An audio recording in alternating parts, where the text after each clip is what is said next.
네, 반갑습니다. 논술 전문가 김법상입니다. 논술 천재 워크북 39강 비판 6번째 문제 설명드리도록 하겠습니다. 차근차근 최선을 다해서 끝까지 반드시 풀어보는 게 여러분들의 논술 실력 향상에 큰 도움이 된다는 것을 반드시 잊지 말하기 바랍니다. 자, 바로 문제 들어가서 설명드리도록 할게요. 나의 입장에서 가의 입장은 심도 깊게 비판하라. 일단 우리가 비판해야 될 것은 가의 입장을 비판하는 거죠. 그러니까 가가 문제가 많다라는 뜻입니다. 자, 그런데 어떤 입장에서요? 나의 입장에서. 그러니까 여러분은 어떻게 생각해야 돼요? 어찌됐건 가의 입장을 간단명료하게 정리하고 가의 입장은 문제가 많다. 나의 입장에 따르면 첫째 뭐 둘째 뭐 이런 식으로 가시면 크게 무리가 없겠습니다. 자, 그러면 차근차근 한번 풀어보죠. 인간을 물리학, 화학, 그리고 생물학으로 환원하는 시도는 긴 역사를 가지고 있다. 그래서 이 환원주의라고 부르죠. 어찌됐건 간에 인간이라는 존재 또한 어떤 객관적인 실체, 사물의 어떤 윤리로서, 사물의 실체로서 다른 사물들, 동물들과 다를 바 없다라는 것이 어떤 인간을 생물학이라든지 과학으로 환원하려는 시도죠.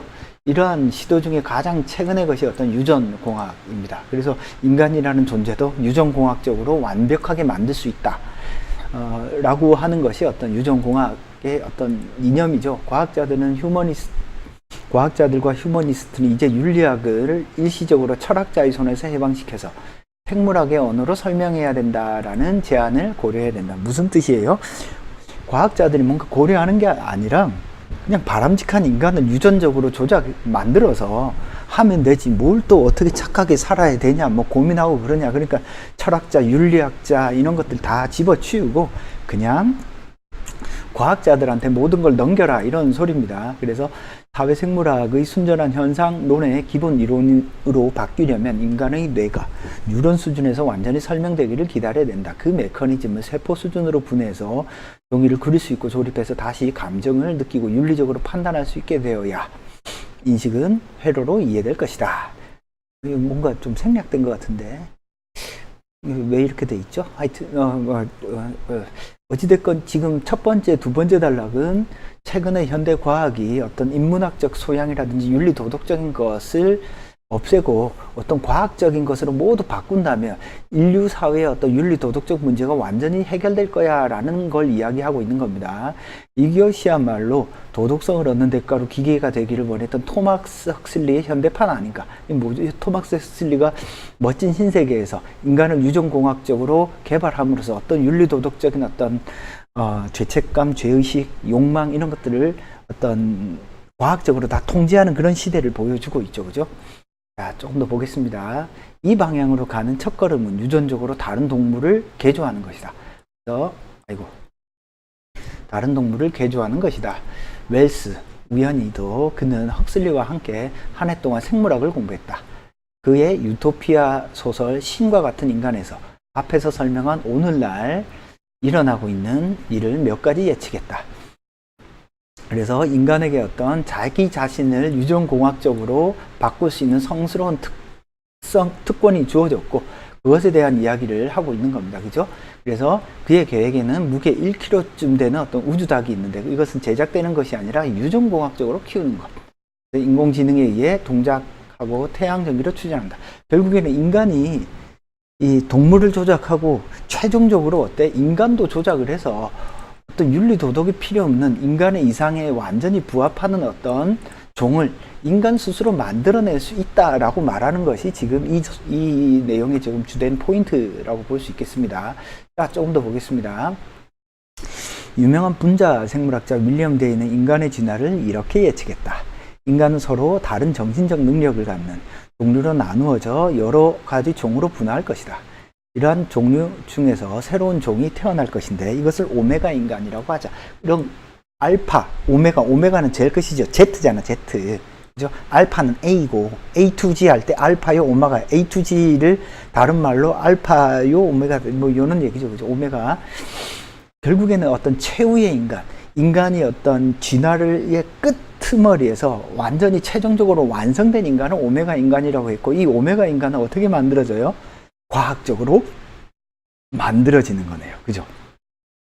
또는 기계의 도움으로 우리의 이해를 넘어서는 새로운 시간과 공간의 차원, 마치 인간이 진핵세포에서 유래했다는 것을 상상하기 어렵듯이, 그래서 유전공학적으로 만들어질 것을 암시했다.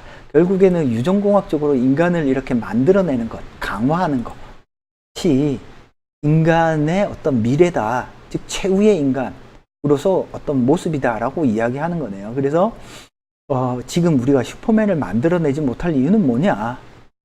가장 큰 이유는 우리가 만들고자 하는 것에 대한 생화학적 지식이 부족하기 때문이라는 거죠. 여기에 함축하는 바는 우리가 생화학을 더 많이 알게 되면 슈퍼맨을 만들 수 있게 된다. 그리고 또 다른 노벨상 수상자인 프랜시스 크릭은 이렇게 말했다. 인간이 자멸하거나 환경을 완전히 파괴하지 않는다고 가정하면, 그리고 극단적인 과학 혐오자들이 득세하지 않는다면 1000년 안에 인간의 본성 자체를 개선하는 중요한 성과를 보게 될 것이다. 결국에는 지금 이 제시문이 말하고자 하는 건 뭐예요? 유전공학이라는 것에 도움을 빌어서, 유전공학이라고 하는 것에 도움을 빌어서 인간은 뭘 만들 수 있다? 오메가 인간, 최후의 인간을 만들 수 있다를 이야기하는 거네요. 결국 유전공학적 강화를 통해서, 유전공학적인 강화를 통해서 어떻게 하자라는 거죠? 최후의 인간을 만들어서 인간은 인류사에 어떤 큰 업적을 남길 수 있고, 인간이 가지고 있는 각종 윤리 도덕적인 문제, 이런 것들을 해결해낼 수 있다를 주장하네요. 그러면 가의 주장을 간략히 정리하면, 가는 과학 기술을 통해서 인간은 진보할 수 있다를 이야기하네요. 그죠? 인간은 과학 기술을 통해서 진보할 수 있다. 왜 이렇게 진보할 수 있다라고 믿는 거죠? 어떤 유전공학적인 과학 기술로 작동한다면 인간의 어떤 생화학적 지식, 인간의 과학 지식의 축적되면 인간의 어떤 각종 윤리 도덕적인 문제 혹은 인간의 어떤 나약함, 이런 것들을 충분히 극복할 수 있기 때문에, 그렇죠? 지금은 지식이 모자라기 때문에 문제가 되는 거지, 동물 조작, 인간 조작까지 다 하면 최후의 어떤 오메가 인간으로서 인간의 최후적으로 진보할 수 있다를 이야기하네요. 그죠? 즉, 이 말 이면에는 어떤 과학기술이 발전하면 뭐 이렇게 볼 수도 있겠습니다. 이건 이렇게 쓰는 게 낫겠네요. 그지? 인간은 어떤 진보할 수 있다. 무엇을 통해서? 인간의 축적된 어떤 과학 지식의 축적을 통해서. 뭐 이런 식으로 하는 게 좀 더 여러분들 보기에는 조금 더 깔끔하겠습니다. 그죠? 인간은 진보할 수 있다. 최후의 인간, 오메가 인간으로 진보할 수 있어. 과학 지식이 축적되면. 부족한 건 뭐야? 과학 지식이 지금 축적이 안 됐기 때문이야. 따라서 과학 지식이 축적되면 어떤 일이 벌어져요? 윤리 도덕적인 문제 충분히 해결해 나갈 수 있어. 뭐 인간의 어떤 욕망의 문제 충분히 다 해결해 나갈 수 있어를 이야기하는 것이 가제시문의 핵심이네요. 그냥 한번 비판 한번 해봅시다. 여러분, 과학기술이 발전하면 인간이 더 행복해지나요? 예를 들어서 이 글은 최후의 인간이 슈퍼맨 왜 못 만들어? 슈퍼맨 만들면 되지. 자, 이 세상의 모든 인간이 슈퍼맨이 되었다라고 생각을 해봅시다. 어떨까요? 어떨까요? 근데 슈퍼맨끼리 막 싸워. 더 혼란스럽지 않을까? 과학기술이 발전한다고 해서 모두가 그 과학기술의 혜택을 받을 수도 없을 뿐더러, 그죠? 그 과학기술이 인간을 진짜에게 유용하게 쓰여진다라는 보장이 없어요. 그죠? 너무 지금 낙천적인 이야기죠. 그죠? 만약에 인간이 만들어낸 어떤 과학기술이 어마어마한 부작용이 있어. 뭐 어떻게 할 거야? 그러면 이렇게 주장하는 사람들은 이야기하죠. 야, 걱정 마. 과학기술이 다 해결해 줄 거야. 이런 사고방식을 전형적인 과학 만능주의라고 볼 수 있습니다. 알겠죠? 무슨 말인지. 그래서 과학이 가지고 있는 어떤 한계를 적절히 지적하는 것이 필요하다. 어찌됐건 이 주장은 과학 만능주의네요. 뭐 그냥 여기 한번 써볼까요? 전형적인 어떤 과학 만능주의입니다. 그죠? 과학주의 혹은 과학 만능주의. 과학이 모든 것을 해결해 줄 수 있다라고 믿는 어떤 사고방식이죠. 한때 제가 이제 나름대로 이렇게 공부를 조금 할 때, 진짜 이렇지 않을까, 이런 사고방식을 가졌던 사람이 비트겐슈타인 같은 사람이에요. 인간의 어떤 모든 모호한 것들을 엄밀한 언어를 사용해서 다 규정하고 꼼꼼히 따져간다면 세상이 투명하고 명징하게 이렇게 밝혀지지 않을까. 근데 인간은 그렇지 않습니다. 인간 자체가 매번 변화할 뿐더러 새로 살아가면서 느끼고 경험하고 체험하는 것에서 의미들이 많이 창출되는 존재이기 때문에 아무리 미래가 발전하고 과학이 인류의 큰 어떤 새로운 업적을 남긴다고 할지라도 과학으로 설명하지 못하는 것들이 무수히 많이 생깁니다. 자, 가는 그럼 대략 정리를 했고요. 나를 보겠습니다. 그래서 명백히 우리는 18세기 뒷부분을 안 읽었네요. 그죠? 마르세 콩도세르에게서 벗어나지 못했다. 바뀐 것은 새로운 인간을 창조하는 것이 사회적 노력이 아니라 사회생물학, 유전공학이라는 것뿐이다. 그러니까 사회생물학, 유전공학을 통해서 인간은 진보할 수 있다를 말하는 겁니다. 그죠? 완전에 대한 열망은 새로운 모습으로 여전히 우리를 유혹하고 있다. 이거 다른 말로 하면 뭐라고 부르냐면 유전공학적 강화예요. 유전공학적 강화. 유전공학을 활용해서 어떻게 하는 거죠? 인간을 어떤 인위적으로 강력하게 만드는 거죠. 예를 들면 우리가 발을 못 쓰는 사람은 의족을 쓰고요. 어떤 과학기술을 대신해서 예를 들어 휠체어 아픈 사람들은 어떻게 전동 휠체어 쓰잖아요. 이렇게 기술로 인해서 우리의 부족한 부분을 보완하듯이 유전공학을 통해서 우리의 부족한 부분을 보완하는 것을 유전공학적 강화라고 부릅니다. 논술 문제에 자주 나오는데요. 근데 이게 복잡한 게 이게 도대체 어디까지 정당화될 수 있느냐. 이게 복잡한 거예요. 따라서 요거는 이제 앞으로 뭐 AI 문제도 그렇지만 유전공학적 강화 문제도 논술에서는 좀 자주 나올 수 있는 문제입니다. 자, 문제는 뭘 물었죠? 가를 비판하라 그랬습니다. 무엇? 나의 입장에서. 자, 이 문제가 어려운 건 나가 어려워요. 나가 메리 셸리가 쓴 프랑켄슈타인입니다. 메리 셸리는 여성분이죠. 처음 쓴 소설이 프랑켄슈타인이에요. 프랑켄슈타인은 거의 지금으로부터 거의 100년 전에 나온 소설이죠. 100년도 더 됐다. 그죠? 충분히 읽어볼 만한 소설입니다. 지금 봐도 재밌습니다. 당신의 증오로 내 머리에 구멍을 내기 전에 내 애원을 들어다오.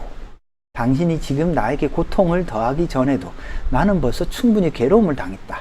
이 나가 나왔죠. 자, 소설 같은 걸 읽을 때는 당신, 나, 어때요? 소설이 나올 때는 뭘 중요시 여겨야 돼요? 소설에서 사건을 일으키는 주인공이 누군지를 정확히 알아야죠. 그죠? 그죠? 그래서 소설에서는 사건과 어떤 등장인물이 중요한 어떤 상징입니다. 이게 어려운 게 나가 어때요? 나의 입장을 찾기가 나가 도대체 어떤 입장인지 문학작품으로 나와 있기 때문에 여러분들이 나의 입장을 간단 명료하게 정리하기가 조금 어렵습니다. 자, 그러면 소설을 읽고 해석을 한 다음에 의미를 도출해서 나의 입장을 간단 명료하게 정리를 해야 되겠네요. 그죠? 삶은 나에게 고난의 연속일 뿐이지만 나는 내 삶을 두둔해야겠다. 당신은 나를 당신보다 더 강하게 만들었다는 것을 기억하시오. 내 키는 당신보다 크고 내 관절은 당신보다 더 민첩하오. 하지만 나는 당신에게 반항하려 들지 않소. 나는 강하고 당신은 약합니다. 나는 당신의 피조물. 프랑켄슈타인 박사가 누굴 만들어? 프랑켄슈타인 괴물을 만든 거죠. 그죠? 나는 당신의 피조물. 나가 누구예요? 프랑켄슈타인 괴물입니다. 그죠? 나에게 생명을 준 주인에게 온순하게 복종할 수 있었어. 당신이 당신의 역할을 충실히 했다면 말이요. 당신 누구예요? 나를 만든 프랑켄슈타인이라는 괴물을 만든, 그죠? 네 역할을 했다면 나는 이렇게 나쁜 놈이 안 됐을 거야. 그죠? 프랑켄슈타인, 당신은 공평하지 않았어. 나만을 짓밟았어. 당신의 정의, 당신의 관용, 당신의 온정은 당연히 나에게 주어져야 했어. 어때요? 이 프랑켄슈타인 박사가 프랑켄슈타인이라는 괴물을 만들었는데, 자기 이름을 따서 만든 거죠. 만들었는데 어때? 만들어 놓고 나 몰라라 한 거야. 그죠? 자기가 감당하지 못하니까 그냥 관리를 안 한 거죠. 나는 당신의 아담이 되어야 했지만, 나는 당신의 아담. 뭐예요? 당신은 신이고 나는 아담인 거야. 그죠? 당신은 나의 창조주인 거지. 나는 타락한 나는 어디에서 난 은총을 보았지만 나에게 그 은총은 베풀어지지 않았어. 나는 선했지만 고통이 나를 악마로 만들었어. 나를 행복하게 해주면 나는 다시 선하게 살 것이요. 이제 나는 또 다른 괴물을 창조하려고 한다. 이 괴물이 어떤 성격을 가질지 나는 알 수 없다. 이제 프랑켄슈타인이 자기도 혼자서 살려니 괴롭잖아. 키도 크고 인간하고 어울릴 수도 없고. 어때요? 다른 인간들이 얘를 괴물로 본단 말이야. 그러니까 얘는 인간에 의해서 만들어졌지만 인간에 속할 수 없죠. 인간이라는 존재는 어떤 사회적 관계를 맺는 존재니까. 그러니까 얘는 왕따인 거야. 그래서 어떻게 해? 그녀를 만드는. 아마 그녀의 짝보다 더 만배는 사악할지 모른다. 그래서 그녀는 살인과 파괴를 일삼을지도 모른다. 그는 인간의 주위에서 벗어나 사막에서 살겠다고 맹세했다. 그러나 그녀는 맹세를 하지 않았다. 분명 생각하고 추론하는 동물이 될 그녀는 자기가 태어나기 전에 맹세를 지키지 않을 것이다. 그들은 서로를 미워할지도 모른다. 자신의 생김새 때문에 혐오를 받던 자가 똑같은 모습의 여성이 자기 눈앞에 나타난다면 혐오를 느끼지 않을까. 그녀도 그를 버려서 그는 다시 홀로 남고 동족에게서 버림받아서 분노가 더 커질지 모른다. 결국 또 만든 피조물이 이렇게 버림받을 수 있는 거죠. 지금 인간이 아무리 만들어 놨다고 할지라도 그 만든 것이 인간의 의도와 다르게 어떤 인간의 의도와 다르게 뭔가 쓰일 수도 있고 우리 인간이 예측하지 못하는 어떤 결과가 나타날 수도 있는 겁니다. 그들이 유럽을 떠나 신대륙 사막에 산다 해도 그러한 동정의 결과로 맨 먼저 생기는 것은 그들의 자식이다. 그죠? 그들의 자식. 악마의 종족이 지구상에 퍼지면 인간은 두려움과 불안에 떨 것이다. 어때요? 프랑켄슈타인과 프랑켄슈타인 그 남녀가 만들어서 어때? 이제 이 둘이 세상에 퍼뜨려서 인간과 어때? 적대적인 어떤 관계를 형성하는 것이. 나 자신의 이익 때문에. 그죠? 나 자신의 이익. 아주 중요한 말이죠. 나 자신의 이익 때문에 모든 사람들에게 대한 저주의 행위가 될 권리가 있는가? 없다라는 거죠. 자, 인간이 어떻게 한 거야? 나 자신의 어떤 이익 때문에, 나 자신의 이익 때문에 뭘 만든 거지? 프랑켄슈타인을 만든 거야. 근데 그게 나뿐만 아니라 모든 사람에게 뭔가 피해, 저주가 될 어떤 상황인 거예요. 알겠죠? 대략 지금 이 소설의 맥락이 인간의 어떤 이익을 위해서 다른 사람들에게 어떤 피해가 가는 행동은 바람직하지 않다라는 입장이네요. 그죠? 그죠? 가장 중요한 키워드는 이익입니다. 이익. 그래서 나의 입장에서 가를 심도 깊게 비판하라 그러면 나의 입장을 어떻게 잡으면 되냐면 어떤 자신의 인간의 이익. 자, 아니면 뭐 이렇게 생각하셔도 괜찮습니다. 소수의 이익을 위해서 타인을 희생할 수 있는 어떤 권리의 측면에서 보면 가의 과학기술의 발전이 가는 어떤 입장이었어요? 과학기술의 발전이 인간을 진보시킬 수 있다. 왜? 윤리도덕적인 어떤 욕망의 문제라든지 이런 것들을 충분히 해결해 줄 수 있으니까 지식이 축적되면. 그렇지만 그 지식이 늘어난다고 해서 이익을 얻는 사람은 누구야? 소수에 불과하잖아. 그죠? 소수. 즉, 가에서 보듯이 하지만 과학기술은 항상 첫째, 모든 사람에게 다 쓰이지 않는다. 그리고 그렇게 과학기술이 설령 모든 사람에 쓰인다고 할지라도 프랑켄슈타인 괴물처럼 인간의 의도에 벗어나서 인간에게 해를 끼칠 수도 있다. 그래서 비판하는 어떤 첫 번째 포인트는 어떤 거예요? 과학기술이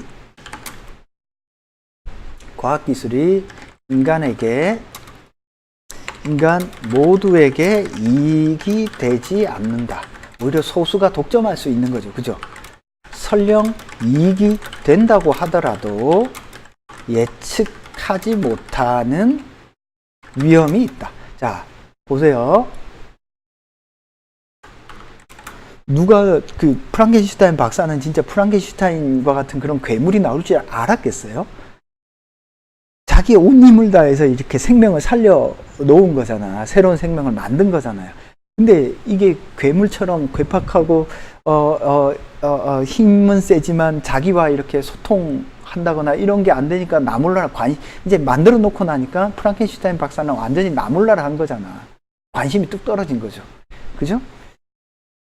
그리고 과학기술이라고 하는 것이 인간 모두에게 이익이 되지 않는다. 그죠? 지금도 생각을 해보세요. 과학기술 어마어마한 어떤 의학적 발전을 했어. 근데 그 약을 사려면 돈이 엄청 많이 들어요. 그럼 그 약을 사서 먹을 수 있어요? 안 되죠. 그래서 미국 사람들의 파산의 80~90%가 미국인들의 80~90%가 개인 파산의 가장 큰 이유가 의료비 때문입니다. 의료비 때문에. 그 중간에 의료비 이렇게 빼먹는 사람들이 엄청 많은 거죠. 과학기술이 발전하고 의료기술이 올라가면 뭐해요? 그걸 누릴 수 있는 사람이 없는데. 결국에는 과학기술이 소수에게 독점될 가능성이 있고, 즉 유전공학적 광화라고 하는 것도 모두에게 이익이 되지 않는다. 결국 가진 자들의 돈놀이에 불과하다. 설령 이익이 된다고 할지라도 그렇게 과학기술로 인간을 극단적으로 개발하면 인간이 예측하지 못하는 문제가 생긴다. 프랑켄슈타인 박사처럼. 그죠? 자, 또 어떻게 비판할 수 있을까요? 그죠? 또 어떻게 비판할 수 있을까요? 과학기술을 생각해 보세요. 아무리 과학기술이 발전한다고 할지라도 과학기술의 문제와 윤리, 도덕의 문제는 전혀 다른 측면이 있다. 이게 좀 중요한 포인트예요. 왜 그럴까요? 여러분들, 과학기술이 발전한다고 해서 인간의 모든 문제가 해결되지 않습니다. 이걸 잘 보여주는 게 제 신문에도 나와 있는 멋진 신세계예요. 토마스 헉슬리가 이야기한. 그 무슨 얘기냐면, 과학기술이 인간의 모든 문제를 해결한다고 해도 사람은 고민해요. 오늘 왜 이렇게 지겹지? 나는 어떻게 살아가야 될까? 나의 꿈과 목표는 뭘까? 여전히 허전함들이 남는다라는 뜻입니다. 따라서 과학기술로 뭔가 인간의 어떤 기본적인 생물학적 욕구가 충족되는 문제와 인간의 어떤 자율성, 의지가 실현되는 문제는 전혀 다른 문제예요. 그래서 앞에서도 이야기했잖아. 모든 사람들이 그래서 자기가 원하는 대로 슈퍼맨이 되고 원더우먼이 되고 하늘을 막 날아다녀. 그런다고 인간의 어떤 불안, 인간의 공포심이 없어지냐? 안 그렇다니까요. 알겠죠? 무슨 말인지. 자, 그런 측면에서 비판을 하면 크게 무리가 없겠습니다. 이 문제는 그래서 조금 어렵죠. 그죠? 그래서 나의 입장에서 가를 심도 깊게 비판하라고 하며 나에서 소수의 이익 혹은 인간의 이익 때문에 다른 사람들에게 피해가 가는 권리가 없다라고 주장한다. 그러한 입장에 따르면 가에 나타난 과학기술의 발전이 인간의 어떤 진보에 이익이 될 것이다 라고 주장은 타당하지 않다. 첫째, 과학기술이 인간에게 이익이 된다고 할지라도 나에서 보듯이 그것은 그 프랑켄슈타인 박사가 자신의 어떤 이익을 위해서 의도대로 만든 것이기 때문에 이익이 되지 않으면 그건 곧바로 버려질 것이다. 그죠? 둘째, 설령 인간에게 이익이 된다라고 할지라도 예측 못하는, 인간은 어떤 유한한 존재이기 때문에 예측 못하는 위험이 있어서 프랑켄슈타인처럼 이렇게 프랑켄슈타인이 자기가 스스로 만들어서 프랑켄슈타인이 이렇게 종이 확 퍼지면 예측하지 못하는 어떤 위기로 인해서 인류가 절멸할 수도 있다. 더 나아가서 과학기술로 해결해야 될 문제가 있고 인간이 자율적으로, 사회적으로, 윤리, 도덕적으로 해결해야 될 문제가 있는데 나처럼 마치 프랑켄슈타인을 만들면 모든 것이 해결될 것이라고 하는 것은 타당하지 않다. 따라서 가에서 과학기술이 인류의 진보를 가져와서 모든 문제를 해결해 줄 것이라는 것은 타당하지 않다. 대략 이런 맥락의 어떤 논리를 쓴다면 크게 무리가 없을 것 같습니다. 자, 어찌되었건 간에 여러분들이 제일 중요시 여겨야 될 것들은 요겁니다.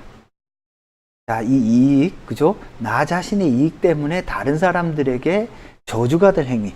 자, 나 자신, 소수의 이익이에요. 다수의 이익이 아니라 설령 다수의 이익이 된다고 하더라도 예측 못하는 위험, 즉 손해가 될 수도 있고, 그죠? 과학이 이익을 가져다 준다고 할지라도 사회적으로 뭔가 윤리 도덕적으로 문제가 되는 경우도 있습니다. 그 세 가지를 정확히 지적해 주신다면 큰 문제가 없겠다. 오케이. 자, 궁금한 건 논법닷컴에 질문 남기시고요. 1661-5143으로 전해 주시면 질의응답 하도록 하겠습니다. 논술천재 워크북 39강 설명 여기서 마치도록 하겠습니다. 감사합니다.